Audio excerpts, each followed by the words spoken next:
Chapter 21 Nirmal Ke Balram. Though I had acquired a nodding acquaintance with Hinduism and other religions of the world, I should have known that it would not be enough to save me in my trials.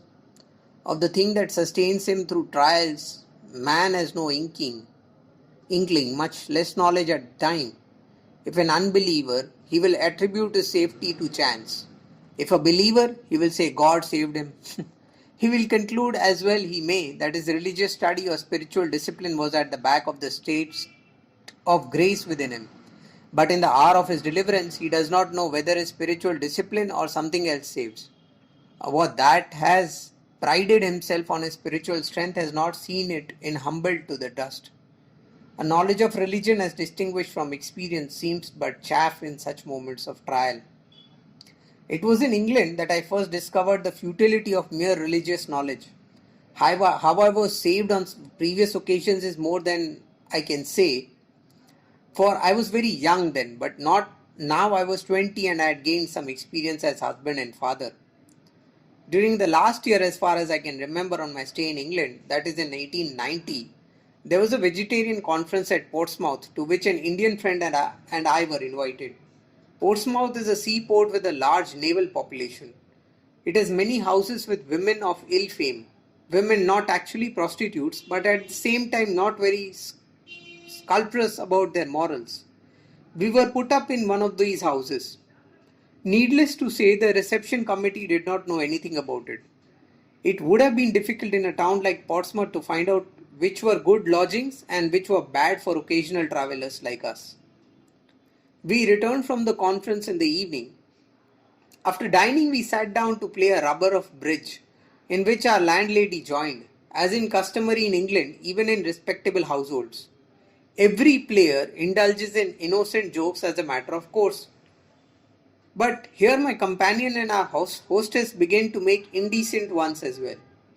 I did not know that my friend was an adept in art. It captured me and I also joined in. Just when I was about to go beyond the limit, leaving the cards and the game to themselves, God through the good companion uttered the blessed warning.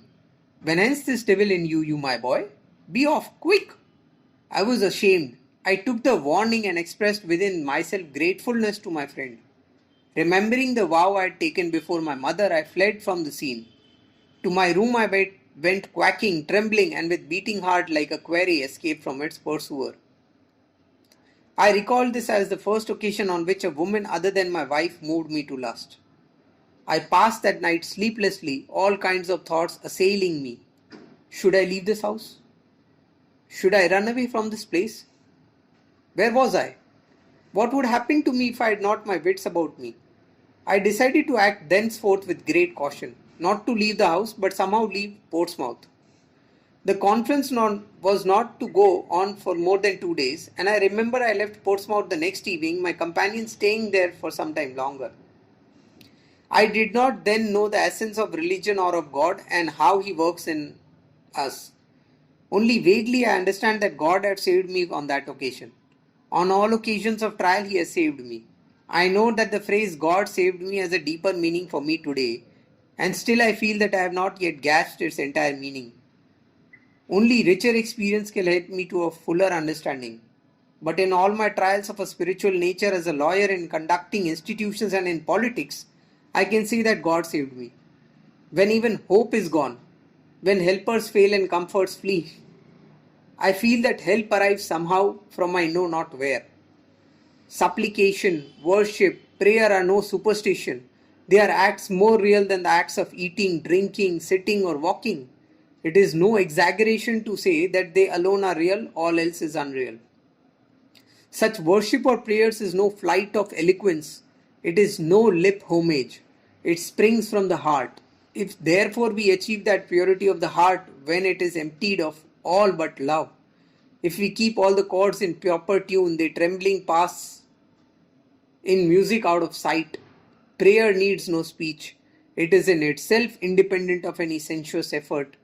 I have not the slightest doubt that prayer is an unfailing means of cleansing the heart of passions, but it must be combined with utmost humility.